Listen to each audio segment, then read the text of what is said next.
Hello আসসালামু আলাইকুম everyone. তো সবাই কেমন আছেন? আশা করি ভালো আছেন। আফিয়া তাবাসসুম কুকিং ভিডিও থেকে আপনাদেরকে স্বাগতম। তো আজকে আমি পিঠাপুলি করে দেখাবো। তো এখানে কিন্তু খেজুরের গুড় নিয়েছি, গুড়টা গলিয়ে নিচ্ছি।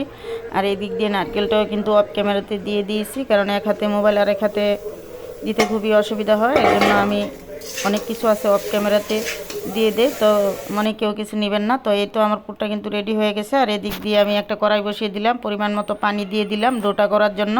তো অফ ক্যামেরাতে লবণটাও দিয়ে দিছি, পানিটা বলক এসে গেছে। তো ময়দাগুলো দিয়ে দিব।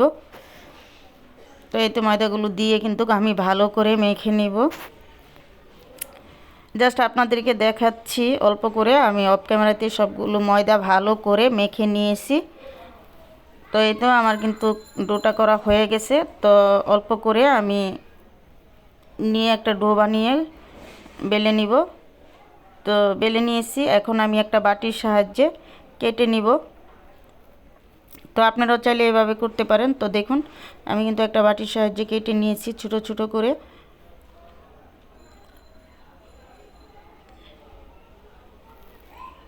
তো আমার ভিডিও যদি আপনাদের ভালো লাগে তাহলে অবশ্যই আমার চ্যানেলটি সাবস্ক্রাইব করে দিবেন, আর কমেন্ট করে জানাবেন কেমন হয়েছে। আপনাদের কমেন্ট পেলে কিন্তু ভিডিও বানানোর উৎসাহ জাগে। তো অনেক দিন পরে কিন্তু ভিডিও নিয়ে আসছি, কারণ এতদিন একটু ঝামেলা ছিলাম, এর জন্য ভিডিও বানাইতে পারি না, এর জন্য দুঃখিত। তো এই তো দেখুন আমি কিন্তু কি সাইজে কেটে নিয়েছি। আপনারা চাইলে এর থেকে বড় করে নিতে পারেন, সমস্যা নাই, যে যেমন সাইজ পছন্দ করেন। তো অফ ক্যামেরাতে কিন্তু আমি সবগুলো এভাবে করে নিয়েছি। অলরেডি একটা পিঠা আমি বানিয়েও ফেলেছি। তো আসলে এক হাতে মোবাইল আর এক হাতে বানাতে খুবই কষ্ট হয়, তারপরও আপনাদেরকে একটা বানিয়ে আমি দেখাচ্ছি। তো দেখুন, আর আমি পুরটা কিন্তু একটু করে নিয়েছি, তো ভিতরে দিয়ে বানিয়ে নিচ্ছি। দেখুন কিভাবে বানাচ্ছি। এই পিঠাটা খেতে কিন্তু অসাধারণ লাগে, আমি খুবই পছন্দ করি এই পিঠাটা। শীত আইলে আমি কিন্তু বেশি এই পিঠাটা বানাই বিকালের নাস্তা হিসাবে। তো দেখুন সবগুলো পিঠা কিন্তু আমার বানানো হয়ে গেছে।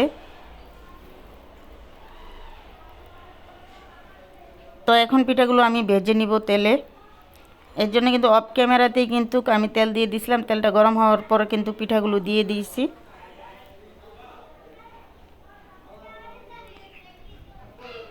তো একটু উল্টিয়ে দিচ্ছি।